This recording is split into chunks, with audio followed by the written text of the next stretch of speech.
Smiling, my mother labeled me a failure and asked, "Do you find it difficult to hand money to your sister for a home?" I grinned. The following day, I escorted my sister and her spouse out and then visited my mom. When my mother chuckled and called me a failure, I remained silent initially. I simply grinned. She assumed I was jesting, that her words didn't affect me, but they did. At 7 a.m. the next morning, I roused my sister and her husband and instructed them to gather their belongings.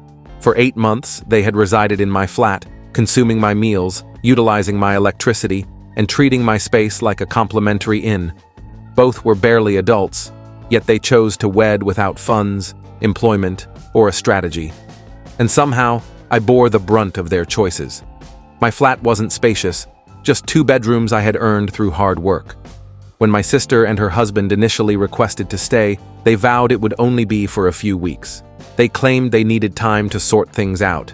Weeks became months. Months transformed into incessant disputes, noise, and me funding their entire lifestyle. Nothing improved. Whenever I mentioned employment, they had excuses. My sister insisted she was seeking the perfect opportunity. Her husband, Adam, behaved as if conventional work was unworthy of him. Meanwhile, I covered groceries, rent, utilities, everything. They made no effort to contribute. And the worst part, they showed no gratitude. They stayed awake all night gaming, playing loud music, and, let's just say, I overheard far too much from their room. Sleep was scarce. Each time I confronted them, they became defensive. "You're not supporting us," my sister would retort. "We're family. Family assists each other." I was assisting them. For 8 months. And what did I receive in return? Disrespect, mounting bills, and endless stress. Then my mother visited. She had rarely come by since they moved in. She and my stepfather lived comfortably in a lovely home, wanting no part of my sister's chaos. When she learned they needed shelter, she refused immediately. "We don't have space," she lied. They had 2 spare rooms and ample funds. But hosting them would mean spending that money, and my mother wouldn't allow it. So the responsibility fell on me. That day, she sat on my sofa, sipping coffee I brewed, in the flat I financed, and had the audacity to mock me. "Do you find it difficult to hand your sister money for a house?" she inquired, as though I were the selfish one. At first, I laughed, thinking she joked, but she was serious. She genuinely believed I should withdraw my savings and gift them to my sister and Adam to purchase a home, not rent, not a down payment, but an entire house. I stared, awaiting the punchline. There wasn't one. "You're her brother," she continued. "Why would you want her to suffer?" That's when I realized. She saw no issue with it. She viewed my role as making her life easier. She disregarded the money I'd spent, my exhaustion, how they were destroying my peace. I smiled and told her to leave. The next morning at 7 a.m., I entered my sister's room and flipped the light on. "Wake up," I said. "Start packing." They stirred, drowsy and bewildered. "What?" my sister slurred. "You're moving out," I replied. "To Mom's." At first, they laughed, as if I were kidding. When I didn't join in, their expressions shifted. My sister turned defensive. "We can't just leave. Where will we go?" "I told you, Mom's."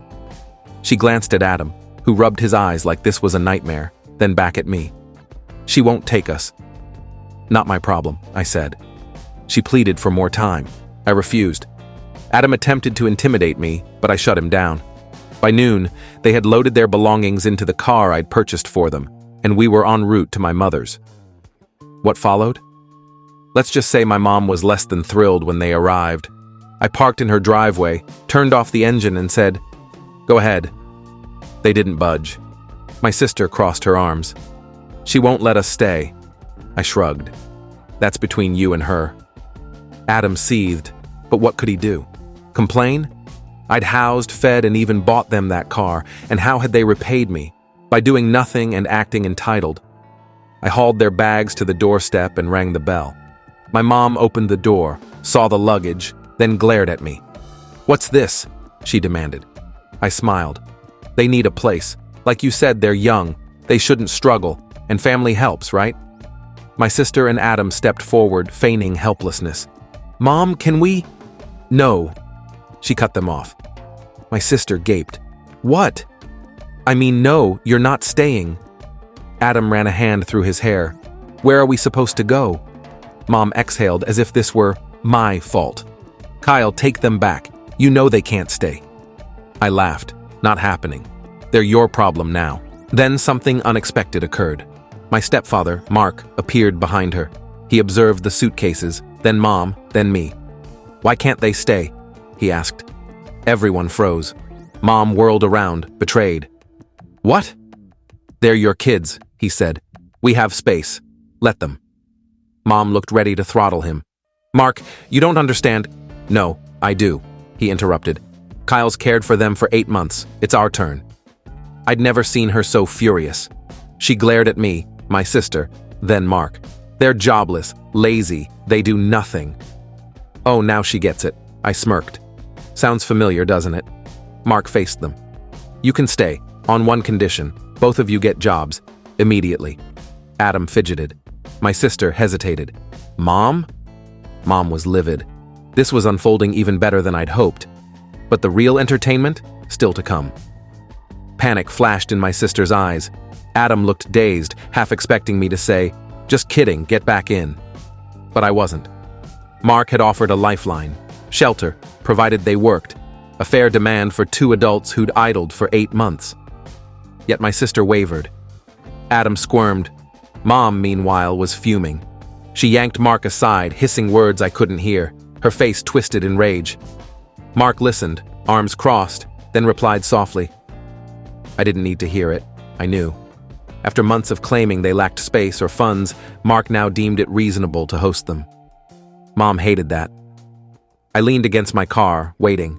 She could argue all she wanted. It wasn't my circus anymore. She finally turned. You can't abandon her like this, Kyle. Actually, I said, I can. She clenched her jaw. They're your responsibility. I shrugged. They're your kids. My sister interjected. So, we can stay? Mark nodded. If you both get jobs. Adam paled, as if manual labor were a threat. This week. Mom clearly wouldn't defy Mark without a scene. All right, I said. Good luck. I drove off, lighter than I'd felt in months. Mom shouted after me, but I didn't care. For the first time in nearly a year, I was free. Or so I believed. As I settled into bed, my phone buzzed. Repeatedly. I groaned and answered. What? My sister's voice trembled with anger. Mom kicked us out. I blinked. What? She waited until you left. The moment you were gone, she told Mark this wasn't happening and ordered us out. I sat up. Mark agreed you could stay. Yeah, but Mom didn't. They argued, badly. Now we're all out. I rubbed my temples. Mark too. I stared at my phone. Wait, Mark's out? Yep. He called her unreasonable, so she told him to leave. This kept improving. Let me clarify, I said. Mom evicted all of you? Yes, we're on the lawn now, nowhere to go. I had to witness this. I grabbed my keys and returned. It wasn't over yet. When I arrived, screams echoed from inside. My sister and Adam stood on the grass, arms crossed, watching the house like a reality show. They ignored me as I approached. How long's this been going on? My sister didn't look away. Since you left. Mom's shrill voice carried through the windows. I told you they don't live here. They never will. Mark's tone was firm. You're being unreasonable. They've got nowhere else. Mom laughed bitterly. Whose fault is that? Kyle's. The fool who threw them out. I rolled my eyes. Of course, she blamed me. Then Mark said something unexpected. You just don't want them here because you won't spend money on them. Silence. Even my sister looked shocked. Mom exploded. Are you serious? Mark held his ground. Prove me wrong. Why is it fine for Kyle to support her but not you? I grinned. Good question, Mark. Mom hesitated. Footsteps stormed toward the door. My sister and Adam retreated. The door slammed open. Mom pointed at me. You. This is your fault. I crossed my arms. How? You turned Mark against me. I glanced at Mark, who looked exhausted. I didn't say a word. Mark sighed. Janet, they need help. Mom spun around. Then help them. Mark massaged his temples. That's what I tried before you lost your mind and kicked us all out. That silenced her, briefly. Then something stranger happened. Mark turned to me. Can I stay with you for a few days? I nearly laughed. What? She kicked me out too. I won't beg to stay in my own house. I need space to think. I was stunned. My stepfather, always Mom's staunchest ally, was asking me for shelter. And Mom? She snapped. You're picking him over me? Mark stared coldly. I'm picking logic. Then she did something unhinged. She stormed inside, dragged out a suitcase and hissed, Fine. I'm leaving. We gaped. Leaving? I echoed. She huffed. To my sisters, since no one here appreciates me. She tossed her suitcase into Mark's car and sped off. We stood there, dumbfounded. My sister spoke first. Now what? Mark sighed. I need a ride. I was still processing. Mom had left, like a petulant teen. Are we chasing her? I asked. Mark exhaled. Yes, or she'll drag this out forever. I didn't argue. I just wanted it over. We drove to my aunt's house, 20 minutes away. Mark stared silently out the window. You okay? I finally asked. He chuckled dryly. I married a lunatic. I grinned. Took you long enough. He shook his head. I knew she was dramatic, not this dramatic. At my aunt's, Mom's car sat in the driveway. Through the window, I saw her ranting to my aunt. Mark sighed. Wait here. Gladly. I watched as he spoke to Mom. She ranted. He listened. Then he said something.